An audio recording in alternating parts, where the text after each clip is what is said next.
சர்வாவும் ஷிவானியும் ரிலேஷன்ஷிப்பில் இருக்கிறார்கள் என்று நினைத்தான் ஷியாம்.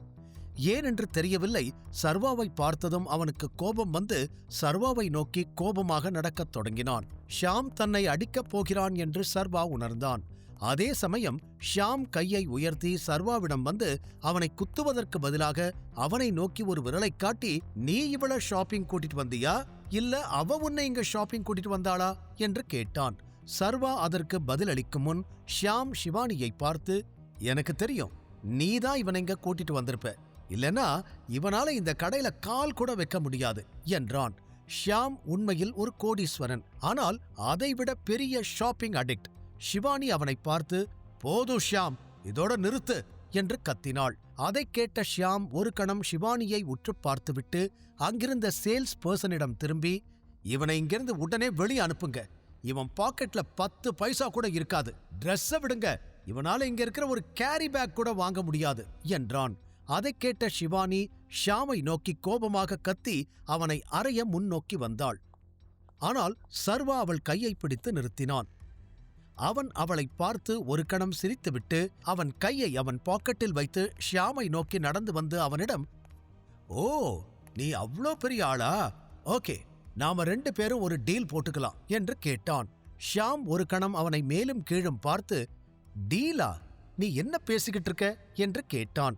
இந்த கடையில யார் அதிகமா ஷாப்பிங் பண்றாங்களோ அவங்க இங்கிருந்து மத்த ஷாப்பிங் பண்ணிட்டு போலாம், தோக்குறவங்க வாயை மூடிட்டு இங்கிருந்து வெளியே போயிடணும், டீலா என்று சர்வா கேட்டான்.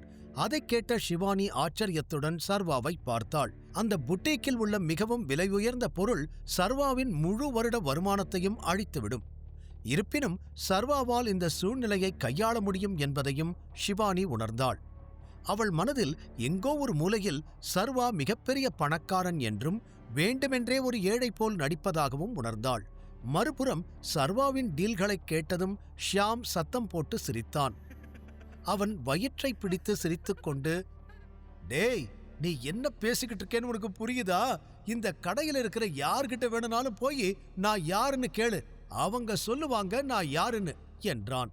அதைக் கேட்ட சர்வா நக்கலாக அவனை பார்த்து, டேய், நான் உன்கிட்ட என்ன பேசிக்கிட்டு இருக்க, நீ என்ன பேசிக்கிட்டு இருக்க, நீ எவனா வேணாலும் இருந்துட்டு போ, டீலுக்கு வரியா இல்லையா அதை மட்டும் சொல்லு, இல்ல உனக்கு என்ன பார்த்து பயமா? அப்படி உனக்கு பயமா இருந்தா உடனே இங்கிருந்து கிளம்பு, இல்லைன்னா நாம இந்த கேமை ஸ்டார்ட் பண்ணலாமா என்று கேட்டான். சர்வா தன்னம்பிக்கையோடு அவன் வார்த்தைகளை ஷியாம் முன் வைத்தான். அதற்கு ஷியாம் ஒரு சின்ன புன்னகையை கொடுத்து, இல்ல, இதுல பயப்படுறதுக்கு ஒன்னும் இல்ல, உண்மைய சொன்னா எனக்கு இந்த மாதிரி கேம் எல்லாம் ரொம்ப பிடிக்கும், ஆனா டீல் தான் எனக்கு பிடிக்கல, தோக்குறவங்க கடையை விட்டு போறதுனால என்ன நடந்துட போகுது, இந்த கேம்ல நீ தோத்தா ஷிவானியோட லைஃபை விட்டே போயிடணும், என்ன சொல்ற என்று கேட்டான். அவன் வார்த்தைகளை கேட்டதும் சர்வா ஒரு கணம் யோசித்துவிட்டு ஷிவானியை பார்த்து, நீ என்ன நம்புறியா என்று கேட்டான். அதைக் கேட்ட ஷிவானி மெதுவாக ஆமாம் என்று தலையசைத்து சம்மதித்தாள். அவள் சொன்னதைக் கேட்டு சர்வா ஷியாமை நோக்கி, ஓகே, டீல், ஆனா உனக்கும் எனக்கும் அதேதான், நீ தோத்தா ஷிவானி இருக்கிற இடத்துல கூட உன்னை நான் பார்க்க கூடாது, புரியுதா என்றான். அதற்கு ஷியாம் சர்வாவை பார்த்து, ஓகே ஓகே, அதுல எனக்கு எந்த பிரச்சனையும் இல்லை, இன்ஃபேக்ட் நீ ஜெயிச்சா நான் உன்னோட காலில் கூட விழுந்து உன்கிட்ட சாரி சொல்றேன் என்று சிரித்தான். இதை கேட்ட சர்வா அவனையே பார்க்க ஷியாம் மேலும், ஆனா அந்த மாதிரி எல்லாம் நடக்கவே நடக்காது என்று சொன்னான். ஒரு சேல்ஸ் பர்சனை தன்னை பின்தொடருமாறு சைகை செய்துவிட்டு அங்கிருந்து சென்றான். சர்வா ஒரு கணம் அவன் சொல்வதை பார்த்துவிட்டு பின்னர் ஷிவானியை பார்த்து, இப்ப நாம ஷாப்பிங் போகலாம் என்றான். ஷிவானி எதுவும் சொல்வதற்குள் சர்வா அவள் கையை பிடித்து அவளை ஆடை பிரிவுக்கு அழைத்துச் சென்றான். அதை பார்த்த மற்றொரு சேல்ஸ் பர்சன் அவர்களை பின்தொடரத் தொடங்கினாள். சர்வா நம்பிக்கையுடன் முன்னேறி சென்று கொண்டிருந்தான். ஷிவானி அவனையே பார்த்து கொண்டிருந்தாள். சர்வா அவனால் என்ன செய்ய முடியுமோ அதைத்தான் சொல்வான் என்று அவள் நினைத்தாள். அவளுக்கு எப்படி என்று புரியவில்லை. ஆனால் சர்வாவை அவளால் நம்ப முடிந்தது. இந்த ஆட்டத்தின் முடிவில் சர்வா அவன் எவ்வளவு பெரிய பணக்காரர் என்பதை குறிப்பாக காட்டிவிடுவான் என்று நினைத்து அவள் உற்சாகமாக இருந்தாள். அப்போது விலை உயர்ந்த துணிகளெல்லாம் இருக்கும் ராக்கிற்கு அவர்கள் நடந்தார்கள். சர்வா மற்றும் ஷியாமின் விளையாட்டை பற்றி விற்பனையாளர்கள் மிகவும் மகிழ்ச்சி அடைந்தனர். யார் வென்றாலும் தோற்றாலும் இன்று கமிஷனில் நிறைய பணம் சம்பாதிக்க முடியும் என்பது அவர்களுக்கு தெரியும். ரேக்கை பார்த்ததும் சர்வா தனக்கு பின்னால் இருந்த சேல்ஸ் பர்சனை பார்த்து, இந்த ட்ரெஸ் எல்லாம் பார்க்க அவ்வளவு ஒன்றும் பெருசா தெரியலையே, டிசைனர் ரேஞ்ச் எங்க இருக்கு என்று கேட்டான். அதை கேட்ட sales person, yes sir, please follow me என்று சொல்லிவிட்டு அந்த சேல்ஸ் பர்சன் சிரித்துக்கொண்டே வேறொரு பகுதியை நோக்கி நடக்கத் தொடங்கினாள். சர்வாவும் ஷிவானியும் அவளை பின்தொடர்ந்தனர். டிசைனர் துணிகளுக்கான சர்வாவின் முதல் கோரிக்கை ஷிவானியை கொஞ்சம் ஆச்சரியப்படுத்தியது. பெரிய பிராண்டுகளின் ஆடைகள் விலை உயர்ந்தவை என்றாலும் டிசைனர் ஆடைகளின் விலை லட்சக்கணக்கில் இருக்கும். சர்வா ஷிவானியிடமிருந்து பல கேள்விகளை எதிர்பார்த்திருந்தான். ஆனால் அவள் இன்னும் ஒரு வார்த்தை கூட சொல்லவோ கேட்கவோ இல்லை. சர்வாவின் இத்தகைய செயல்களில் அவனை ஏழை என்று தெரிந்தும் அமைதியாக இருந்த பெண் ஷிவானி மட்டுமே. இந்த நேரத்தில் அவனுடன் வேறு எந்த பெண்ணும் இருந்திருந்தாலும் சர்வா போன்ற ஒருவன் கோடிக்கணக்கான மதிப்புள்ள ஆடைகளை வாங்குவதை பார்த்து அவர்களின் கண்கள் விரிந்திருக்கும். மேலும் இந்த நேரத்தில் வேதிகா அவனுடன் இருந்திருந்தால் இந்த நடத்தையால் அவள் நிச்சயமாக கோபமடைந்து சர்வாவை கடையிலிருந்து வலுக்கட்டாயமாக வெளியே அழைத்துச் சென்றிருப்பாள். இருப்பினும் ஷிவானி மிகவும் வித்தியாசமாக இருந்தாள். சர்வா இதை ஏற்கனவே புரிந்து கொண்டிருந்தான். மற்றவர்களைப் பற்றி நிறைய தெரிந்து கொள்வதில் அவனுக்கு விருப்பம் இருந்தாலும் இந்த பெண் மற்ற பெண்களை விட மிகவும் வித்தியாசமாக இருந்தாள். சேல்ஸ் பர்சனைத் தொடர்ந்து அவர்கள் இருவரும் ஒரு சிறிய அறையை அடைந்தனர். அங்கு பல மேனிக்வின்ஸ் இருந்தன. அங்கே வந்ததும் சேல்ஸ் பர்சன், இந்த செக்ஷன் கேர்ள்ஸுக்கு சார், பாய்ஸ்க்கு நெக்ஸ்ட் ரூம்ல இருக்குது என்றாள். சர்வா முதல் மேனிக்வின் அருகில் சென்றான். அதில் சிவப்பு நிற உடை இருந்தது. அது முழங்கால்களுக்கு கீழே தொங்கும் ஒரு நீண்ட வடிவமைப்பு. ஆடையின் கழுத்துப் பகுதி நகைகளுக்கு திறந்திருந்தது. அதை பார்த்த சர்வா இந்த உடை ஷிவானிக்கு அழகாக இருக்கும் என்று உணர்ந்தான். அதனால் அவன், இதோட பிரைஸ் என்ன? இது மட்டும்தான் உங்ககிட்ட இருக்குதா, இல்ல உங்ககிட்ட இதை விட வேற ஏதாவது எக்ஸ்பென்சிவா இருக்குதா என்று கேட்டான். அதற்கு அந்த சேல்ஸ் பர்சன், சார், இதோட பிரைஸ் 8 lakhs. இது இல்லாம எங்ககிட்ட வெல்வெட் ரேஞ்ச் இருக்குது. அது இதை விட கொஞ்சம் எக்ஸ்பென்சிவா இருக்கும். அது 12 to 15 lakhs இருக்கும். அது இல்லாம எங்ககிட்ட இதோட ஸ்பெஷல் எடிஷன் இருக்குது.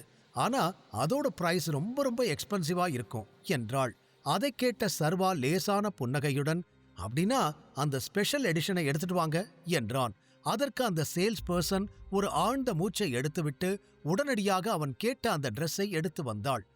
அதை அவள் சர்வாவிடம் காட்டி, இதுதான் சார் நான் சொன்னது, இதோட பிரைஸ் 16 கோடி. அப்புறம் இதுவும் சேம் பேட்டர்ன் தான், பட் லிமிடெட் டைமண்ட் எடிஷன். இதோட பிரைஸ் 35 கோடி என்றாள். சர்வா அந்த 2 ஆடைகளையும் ஒரு கணம் பார்த்துவிட்டு பின்னர் சேல்ஸ் பர்சனிடம் பொறுமையாக, எனிதிங் எல்ஸ் என்று கேட்டான். அதைக் கேட்டு அந்த சேல்ஸ் பர்சனின் கண்கள் விரிந்தன. அவள் எச்சிலை விழுங்கி தடுமாறி, சார், எனிதிங் எல்ஸ்னா மார்க்கெட்டுக்கு வராத ஒரு ஆர்டிக்கல் இருக்குது. அதுதான் எங்க ஸ்டோர்லயே ரொம்ப ரொம்ப எக்ஸ்பென்சிவ். எனக்கு தெரிஞ்ச வரைக்கும் உலகத்திலேயே அந்த ஒரு ஆர்டிக்கல் மட்டும்தான் ரெடி பண்ணி இருக்காங்க என்றாள். சேல்ஸ் பர்சனின் வார்த்தைகளைக் கேட்டு ஷிவானி திகைத்துப் போனாள். சேல்ஸ் பர்சனை பார்த்துவிட்டு சர்வாவை பார்த்தபோது அவளுக்கு இன்னும் பெரிய அதிர்ச்சி ஏற்பட்டது. அவன் இவ்வளவு பெரிய தொகையை கேட்ட பிறகும் அமைதியாக நின்றிருந்தான். அதை பார்த்து சர்வா உண்மையில் யார்? மில்லியனரா, இல்லை மல்டி மில்லியனரா, இல்லை பில்லியனரா? இந்த கேள்வி ஷிவானியின் மனதில் சுழலத் தொடங்கியது.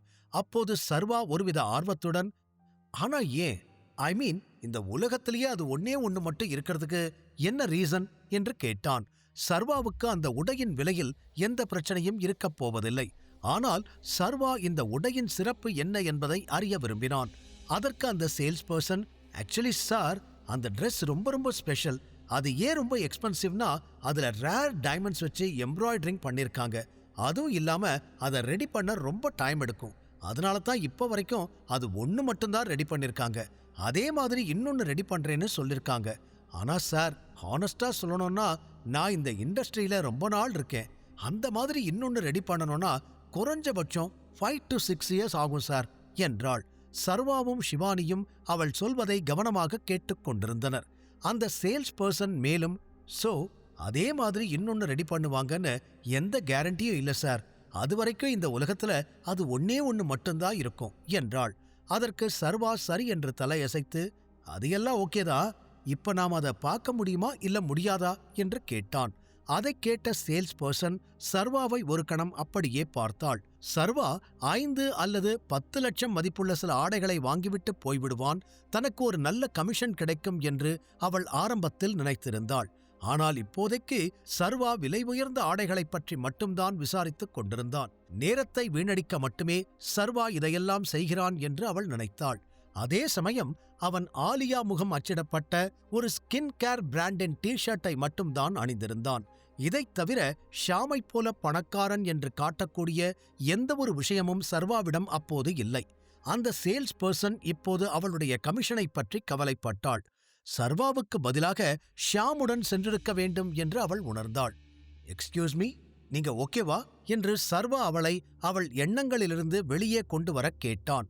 அதை பார்த்த சேல்ஸ் பர்சன் ஒரு போலியான புன்னகையை வரவழைத்துக் கொண்டு சாரி எல்லாம் ஓகே என்றாள். அதை சொல்லிவிட்டு அவள் ஒரு ஆழ்ந்த மூச்சை எடுத்து ப்ளீஸ் என் கூட வாங்க சார் என்றாள்.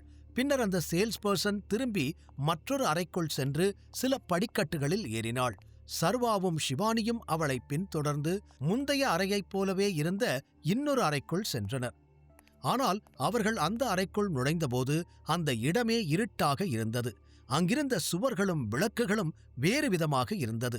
அதை பார்க்கும்போது அந்த அறை அந்த ஒரு ஆடைக்காக மட்டுமே உருவாக்கப்பட்டது போல் தோன்றியது. அவர்கள் உள்ளே வந்ததும் அந்த சேல்ஸ் பர்சன் சுவரில் இருந்த ஒரு சுவிட்சை போட்டாள். அது அவர்களுக்கு முன்னால் இருந்த மேனிக்வின் மீது ஸ்பாட்லைட்டை விடச் செய்தது. அதோடு அதை சுற்றியிருந்த கர்டன் ஆட்டோமேட்டிக்காக நகரத் தொடங்கியது. அந்த கர்டன் மெதுவாக நகர்ந்தபோது மேனிக்வின் மீது தங்கத்தால் செய்யப்பட்ட ஆடை ஒன்று அங்கே இருந்தது. அந்த சேல்ஸ் பர்சன் சொன்னது போல அந்த ஆடையில் உண்மையில் பல வைரங்கள் இருந்தன. அதை பார்த்ததும் சர்வா மற்றும் ஷிவானி இருவரின் கண்களும் மின்னின. சர்வா புன்னகையுடன் ஷிவானியை பார்த்து அதன் அழகை உணர்ந்து எப்படி இருக்குது என்று கேட்டான். ஷிவானி அதன் அருகில் வந்ததும் அந்த ஆடையையே பார்த்து கொண்டிருந்தாள். வானத்தின் அனைத்து நட்சத்திரங்களும் ஒன்று கூடியது போல் வைரங்கள் அதில் வைக்கப்பட்டிருப்பதை அவள் உணர்ந்தாள். மேலும் அந்த ஆடையின் நிறமும் உலகின் மிக விலையுயர்ந்த லிப்ஸ்டிக்கு பொருந்தக்கூடியதாக இருந்தது. அதையெல்லாம் பார்த்த ஷிவானி ஆழ்ந்த மூச்சை எடுத்துவிட்டு முகத்தில் புன்னகையுடன் உடனடியாக திரும்பி சர்வாவிடம் it looks very beautiful, absolutely perfect என்றாள். அதைக் கேட்டு சர்வாவும் அவளை நோக்கி புன்னகையுடன் தலையசைத்தான். பிறகு சர்வா அந்த சேல்ஸ் பர்சனை பார்த்து ஆமா இதோட பிரைஸ் என்ன என்றான். சர்வா அந்த கேள்வியை கேட்டபோது ஷிவானியின் முகத்திலிருந்த புன்னகை மறைந்தது. சர்வா அந்த ஆடையின் விலையை மிகவும் சாதாரணமாக கேட்பதை பார்த்த சேல்ஸ் பர்சன் அதிர்ச்சி அடைந்தாள். சர்வா அதன் விலையை கேட்டு என்ன பண்ணப் போகிறான் என்று அவளுக்கு புரியவில்லை. ஒன்று அவன் இந்த கடையை விட்டு தலைதெறிக்க ஓடிவிடுவான், அல்லது அங்கேயே மயக்கமடைந்து விடுவான் என்று அவள் நினைத்தாள். என்ன நடந்தாலும் சர்வா இந்த ஆடையை வாங்க முடியும் என்று அந்த சேல்ஸ் பர்சன் ஒரு துளி கூட நினைக்க துணியவில்லை. இவ்வளவு அழகாகவும் தனித்துவமாகவும் இருந்த போதிலும் அதன் விலை காரணமாக இந்தியாவில் யாராலும் இந்த ஆடையை வாங்க முடியாது என்பது அவளுக்கு தெரியும். எனவே ஒரு ஸ்கின் கேர் கம்பெனியின் டி-ஷர்ட் அணிந்த யாரென்று தெரியாத ஒருவன் திடீரென்று அதை வாங்குவது மிகவும் சாத்தியமற்றது. சர்வா அந்த விலை உயர்ந்த ஆடையை வாங்குவானா? ஷிவானிக்கு சர்வாதான் டைகர் என்பது தெரிய வருமா? முழு கதையையும் கேட்டு மகிழ பாக்கெட் FM ஆப்பை டவுன்லோட் செய்யுங்கள். லிங்க் டிஸ்கிரிப்ஷனில் கொடுக்கப்பட்டுள்ளது.